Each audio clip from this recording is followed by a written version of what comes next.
ನಮಸ್ಕಾರ. Welcome to ವಿ3 vastu and astrology. ಹೀಗೆ ವಾಸ್ತು ಪ್ರಕಾರ ಮನೆ ಕಟ್ಟಿದ್ರಿ, ಮನೆಯೆಲ್ಲ ಚೆನ್ನಾಗಿ 100% ವಾಸ್ತು ಇದೆಯೇ, ಆದ್ರೂ ಈ ಮನೆಗೆ ಬಂದ ಮೇಲಿಂದ ನಮ್ಗೆ ಮೈಕೈ ನೋವು, ತುಂಬ ತಾಪತ್ರಯಗಳು, ಮೆಂಟಲ್ ಡಿಸ್ಟರ್ಬೆನ್ಸ್, ಮೆಂಟಲ್ ಡಿಪ್ರೆಷನ್ ಇದೆಯೇ, ಏನು ಕೆಲಸನೂ ಮಾಡೋಕ್ಕಾಗಲ್ಲ ಅಂತ ತುಂಬ ಜನ ಕೇಳೋದು ಕ್ವಶನ್ ಏನಂದರೆ, ಹೊಸ ಮನೆ ವಾಸ್ತು ಪ್ರಕಾರ ಕಟ್ಟಿದ್ರು ಯಾಕೆ ಈ ಥರ ತೊಂದರೆ ಬರುತ್ತೆ ಅಂತ ಕೇಳ್ತಾ ಇದ್ದಾರೆ. ಅದಕ್ಕೆ ಮೇಯ್ನಾಗಿ ಹೇಳೋ ವಿಷಯ ಏನಂದರೆ ಈ ಕಣ್ದೃಷ್ಟಿ. ತುಂಬ ಜನ ಮನೆ ಕಟ್ಟಿರ್ತಾರೆ, ಆ ಏರಿಯಾದಲ್ಲಿ ಒಳ್ಳೆ ಚೆನ್ನಾಗಿ ಮನೆ ಕಟ್ಟಿರ್ತಾರೆ, ರೋಡಲ್ಲಿ ಹೋಗೋರು ಬರೋರೆಲ್ಲ ನೋಡ್ಬಿಟ್ಟು ಆ ಮನೆ ಮೇಲೆ ಕಣ್ದೃಷ್ಟಿ ಹಾಕಿ ಆ ಮನೇಲಿ ಯಾರಾದ್ರು ಇದ್ದಾರೋ ಅವ್ರಿಗಿಂತ ತೊಂದರೆಗಳು ಕಂಡು ಬರುತ್ತವೆ. ಸೊ ಅದು ಬಗ್ಗೆ ಸ್ವಲ್ಪ ಟಿಪ್ಸ್ 1 or 2 ಪಾಯಿಂಟ್ಸ್ ಮಾತಾಡುವ.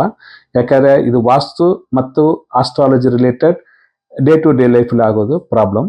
ಅದಕ್ಕಾಗಿ ಜಸ್ಟ್ ಒಂದು ಅವೇರ್ನೆಸ್ಗಾಗಿ 1 or 2 ಪಾಯಿಂಟ್ಸ್ ಮಾತಾಡುವ. ಈ ಕಣ್ದೃಷ್ಟಿ ಎಂಥ ದೊಡ್ಡ ಮನೆ ಕಟ್ಟಿರಲಿ, ಚಿಕ್ಕ ಮನೆ ಕಟ್ಟಿರಲಿ, ಅವ್ರವ್ರ ಲೆವೆಲ್ಗೆ ಅಂಥ ಪ್ರಾಬ್ಲಮ್ ಇದ್ದೇ ಇರುತ್ತವೆ. ಒಬ್ರು ಒಳ್ಳೆ ಚೆನ್ನಾಗಿ ಆ ಏರಿಯಲ್ಲಿ ಕಟ್ಟಿರ್ತಾರೆ, ಆ ಏರಿಯಾ ಫಸ್ಟ್ ಡೆವಲಪ್ ಮಾಡುವಾಗ ಫಸ್ಟ್ ಮನೆ ಕಟ್ಟಿರ್ತಾರೆ, ಆ ಮನೆ ಕಟ್ಟಿ ಅಥವಾ ಕಷ್ಟ ಬಿದ್ದು ಸಾಲ ಆ ಥರ ಮಾಡಿ ಮನೆ ಕಟ್ಟಿರ್ತಾರೆ. ಬಟ್ ಮನೆ ಒಳಗೆ ಹೋದರೆ ಈ ಥರ ಕಣ್ದೃಷ್ಟಿ ಅಫೆಕ್ಟ್ ಆಗಿರ್ತವೆ. ಸೊ ಅದಕ್ಕೆ ಅವರು ಭಯ ಬಿದ್ದು ವಾಸ್ತು ತೊಂದರೆ ಇರ್ಬೋದಾ, ಏನಪ್ಪ ತೊಂದರೆ, ಇಲ್ಲ ಸೈಟಿನ ತೊಂದರೆ ಇರ್ಬೋದಾ ಅಂತ ಒಂದು ಮೆಂಟಲ್ ಡಿಸ್ಟರ್ಬೆನ್ಸ್ ಭಯ ಇರುತ್ತವೆ. ಸೊ ಅದಕ್ಕಾಗಿ 1 or 2 ಪಾಯಿಂಟ್ಸ್ ನಾವು ಹೇಳ್ತಾ ವಿಷಯ ಏನಂದರೆ ಈ ಕಣ್ದೃಷ್ಟಿ. ಮನೆ ಕಟ್ಟಿದ ಆಮೇಲೆ ಎಲ್ಲರೂ ಕಂಡು ಆ ಮನೆ ಬೀಳುತ್ತೆ ನೋಡ್ತಾರೆ, ಅದೇ ಕಣ್ದೃಷ್ಟಿ. ಆ ಕಣ್ದೃಷ್ಟಿಯಿಂದ ನಾವು ಯಾವ ಥರ ಸಿಂಪ್ಟಮ್ಸ್ ಅರಿಕುರಿ ಇದೆಯಂದರೆ, ಮನೆಯಲ್ಲಿ ಯಾವಾಗಲೂ ಏನೋ ಒಂದು ಹೊಸ ಮನೆಗೆ ಹೋದ ತಕ್ಷಣ ದೊಡ್ಡ ತೊಂದರೆಗಳು ಇರ್ತವೆ.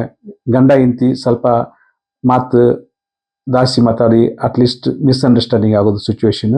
ಇದು 1 of the ಪಾಯಿಂಟ್ ಈ ಥರ ಕಣ್ದೃಷ್ಟಿಯಲ್ಲಿ ಬರೋ ವಿಷಯ. ಆಮೇಲೆ ಮನೆಯಲ್ಲಿ ಯಾವುದೋ ಒಂಥರ ಬಾಡಿ ಪೈನ್, ಆಮೇಲೆ ಪ್ಲ್ಯಾನ್ ಮಾಡಿರೋ ವರ್ಕ್ ಆಗೋದಿಲ್ಲ, ಮೆಂಟಲ್ ಡಿಸ್ಟರ್ಬೆನ್ಸ್, ಯಾವ ಕೆಲಸ ಮಾಡಬೇಕು ಪ್ಲ್ಯಾನ್ ಮಾಡಿದ್ರೂ ಅದೊಂದು ತಡೆ, ಮುಂದೋಗೋದಿಲ್ಲ, ನೈಟಲ್ಲಿ ನಿದ್ದೆ ಸರಿಯಾಗಿ ಬರೋದಿಲ್ಲ, ಊಟ ಮಾಡೋಣಂದರೆ ಒಂಥರ ಡೈಜೆಷನ್ ಪ್ರಾಬ್ಲಮ್ ಇರ್ತವೆ. ಆಮೇಲೆ ಏನಪ್ಪ ಅಂದರೆ ಒಂಥರ ನೆಗೆಟಿವ್ ಥಾಟ್ಸ್ ಜಾಸ್ತಿ ಇರ್ತವೆ, ಗಂಡ ಹೆಂಡತಿ ಜಗಳ. ಆಮೇಲೆ ಮನೇಲಿ ಚಿಕ್ಕ ಮನೆಗಳಿಗೆ ಮಕ್ಕಳು ಇರ್ತಾರೆ, ಅವ್ರ ಮೇಲೆ ಒಂದು ದೃಷ್ಟಿ ಇದು, ಅವ್ರಿಗೆ ನಾವು ನೈಟ್ಲ ಹತ್ಕೊಂಡು ನಿದ್ದೆ ಮಾಡೋದಿಲ್ಲ, ಒಂಥರ ಭಯ, ಇಂಥ ಅರಿಕುರಿ ಇರೋದ್ರೆ ದೃಷ್ಟಿ ಅಂತ ನಾವು ಅನ್ಕೋಬೋದು. ಸರಿ, ಆ ದೃಷ್ಟಿ ಏನಪ್ಪ ಮಾಡಬೇಕು, ಅದು ಹೆಂಗೆ ಕಂಟಿನ್ಯೂ ಮಾಡಬೇಕಂದ್ರೆ, ನಾರ್ಮಲಿ ದೃಷ್ಟಿಗೆ ಕಾಮನ ಎಲ್ಲ ಮಾಡೋ ಒಬ್ಬೊಬ್ಬರು ರೀಜನಲ್ಲಿ ಒಂದೊಂದು ಥರ ಪದ್ಧತಿನಲ್ಲಿ ಈ ದೃಷ್ಟಿನೇ ಮಾಡ್ತಾರೆ. ಅದರಲ್ಲಿ 1 or 2 ಪಾಯಿಂಟ್ಸ್ ಸಿಂಪಲ್ ಸಿಸ್ಟಮ್ ಯಾವ ಥರ ಮಾಡ್ಕೋಬೇಕಂದ್ರೆ, ಮನೆ ಗೃಹಪ್ರವೇಶ ಟೈಮಲ್ಲಿ ಬೂದು ಕುಂಬಳಿಕಾಯಿ ಕಟ್ತಾರೆ. ಅದು 1 of the ಮೇಜರ್ ದೃಷ್ಟಿ ಪರಿಹಾರವಾಗಿ ಮಾಡೋದು ವಿಧಾನ. ಅದು ಎಲ್ಲರೂ ಫಾಲೋಅಪ್ ಮಾಡ್ತಾರೆ. ಆ ದೃಷ್ಟಿ ಜಾಸ್ತಿ ಇದ್ದರೆ ಆ ಕುಂಬಳಕಾಯಿ ಡೇ ಬೈ ಡೇ ಏನಾಯ್ತಂದರೆ ಕೊಳೆದೋಗ್ತದೆ. ಅದರಲ್ಲಿ ಸ್ವಲ್ಪ ದೃಷ್ಟಿ ಪ್ರೊಟೆಕ್ಷನ್ ಇರ್ತವೆ. ಎರಡನೇದಾಗಿ ದೃಷ್ಟಿ ಯಂತ್ರಗಳಿರ್ತವೆ, ಯಂತ್ರಗಳು, ಮತ್ತು ಈ ಗಣೇಶ ಯಂತ್ರ ಅಂತ ಯಂತ್ರಗಳು ಫಿಕ್ಸ್ ಮಾಡ್ತಾರೆ, ಅದನ್ನು ಸಮ್ ಎಕ್ಸ್ಟೆಂಟ್. ಆಮೇಲೆ ಕಣ್ದೃಷ್ಟಿ ಗಣಪತಿ ಇದೆಯಾ ಅಂತ ಫೋಟೋ ಇಟ್ಕೊಂಡು ಸ್ವಲ್ಪ ದೃಷ್ಟಿನ ಅವಾಗ ಕಂಟ್ರೋಲ್ ಮಾಡ್ಕೋಬೋದು. ಆಮೇಲೆ ದೃಷ್ಟಿ ಗೊಂಬೆ ಇರ್ತಾ ಇದ್ದಾರೆ, ಸೊ ಅದನ್ನು ಒಂದು ಒಳ್ಳೆಯ ಪರಿಹಾರ. ಬಟ್ ಮನೆ ಕಟ್ಟುವಾಗ ಗೊಂಬೆ ಇಟ್ಕೊಂಡಿರ್ತೀವಿ, ಮನೆ ಕಟ್ಟಿ ಆದಮೇಲೆ ನಾರ್ಮಲಿ ಅದು ಡಿಸ್ಪೋಸ್ ಮಾಡಿಬಿಡ್ತಾರೆ. ಅದಕ್ಕೆ ಸ್ವಲ್ಪ ಪದ್ಧತಿಗಳಿದೆಯೇ, ಅದು ಫಾಲೋಅಪ್ ಮಾಡಿಬಿಟ್ಟು ಗೊಂಬೆಗಳು ಎತ್ತು ಹಾಕ್ಬಿಡ್ತಾರೆ. ಆಮೇಲೆ ಸ್ವಲ್ಪ ಜನ ಮನೆಯಲ್ಲಿ ಫಿಶ್ ಪಾಂಡ್ ಇಟ್ಟಿರ್ತಾರೆ. ಈ ಫಿಶ್ ಪಾಂಡ್ ನಾರ್ತ್ ಈಸ್ಟ್ ಇಡಬೇಕು, ಬೇರೆ ಇಟ್ಟಿರೋ ಒಳ್ಳೆಯದಲ್ಲ. ನಾರ್ತ್ ಈಸ್ಟ್ ಸ್ವಲ್ಪ ಅದು ಪ್ಲ್ಯಾನ್ ಮಾಡಿಲ್ಲ, ಫೆಸಿಲಿಟಿ ಇಲ್ಲ ಅಂದರೆ ಅದು ಇರೋಕ್ಕಾಗೋದಿಲ್ಲ. ಆ ಫಿಶ್ ಪಾಂಡ್ ಇಡೋದು ಸ್ವಲ್ಪ ತುಂಬ ಎಕ್ಸ್ಟೆಂಟ್ ಆಗಿ ನಾವು ದೃಷ್ಟಿನೇ ಕಂಟ್ರೋಲ್ ಮಾಡೋ ಪವರ್ ಈ ಮೀನುಗಳಿಗೆ ಇರ್ತವೆ.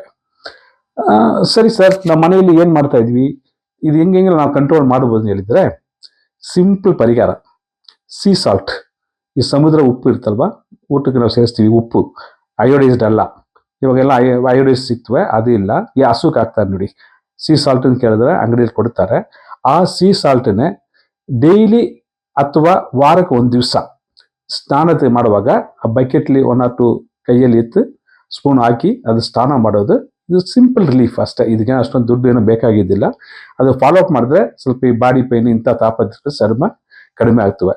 ಆಮೇಲೆ ವಾರಕ್ಕೆ ಒಂದ್ಸರಿ ನಾವು ಈ ಫ್ಲೋರ್ ನೈಟಲ್ಲಿ ಉಪ್ಪು ನೀರಲ್ಲಿ ಹಾಕಿ ಇಟ್ಬಿಡ್ಬೇಕು.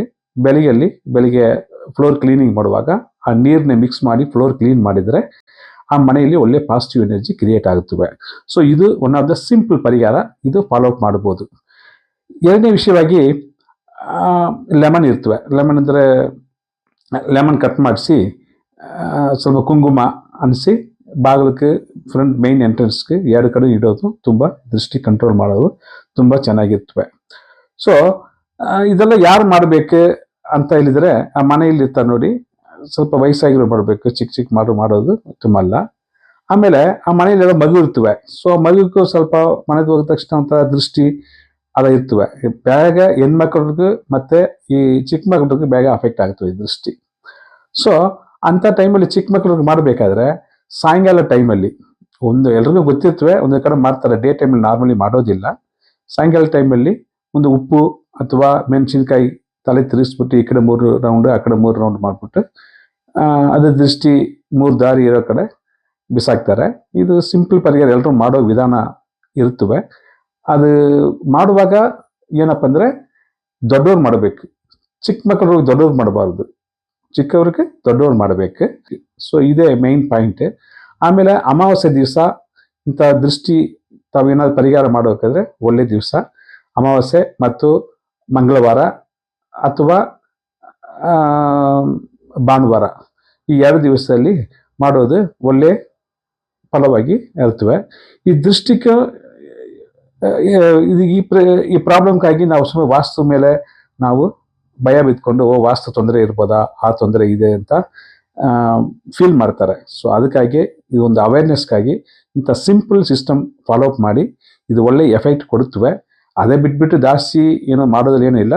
ಬೇಕಾಗಿದ್ರೆ ಒಂದು ಕಣ್ದೃಷ್ಟಿ ಗಣಪತಿ, ಆಮೇಲೆ ಈ ಕಾಣಿಪಾಕಮ್ಮಲ್ಲಿ ಸಿಗ್ತವೆ ಗಣಪತಿ ಫೋಟೋಸ್, ಅಂಥ ಫೋಟೋಸ್ ಇಲ್ಲ ಕಣ್ದೃಷ್ಟಿ ಯಂತ್ರಗಳಿರ್ತವೆ. ಇದೇ ತಾವು ನಾರ್ತ್ ಈಸ್ಟಲ್ಲಿ ಪ್ಲಾನ್ ಮಾಡಿ ಫಿಕ್ಸ್ ಮಾಡಿಕೊಂಡ್ರೆ ಈ ಪ್ರಾಬ್ಲಮ್ ಸ್ವಲ್ಪ ಸಮ್ ಎಕ್ಸ್ಟೆಂಟ್ ಕಂಟ್ರೋಲ್ ಆಗುತ್ತವೆ. ಅದೇ ಬಿಟ್ಟರೆ ವಾಸ್ತುಕ್ಕೂ ಈ ಕಣ್ದೃಷ್ಟಿಗೂ ನಾವು ಲಿಂಕ್ ಮಾಡಿಕೊಂಡು ಅದರಲ್ಲಿ ಒಂಥರ ಯೋಚನೆ ಮಾಡೋದ್ರಲ್ಲಿ ಅರ್ಥ ಇಲ್ಲ. ಓಕೆ, ಥ್ಯಾಂಕ್ ಯು, ನಮಸ್ಕಾರ.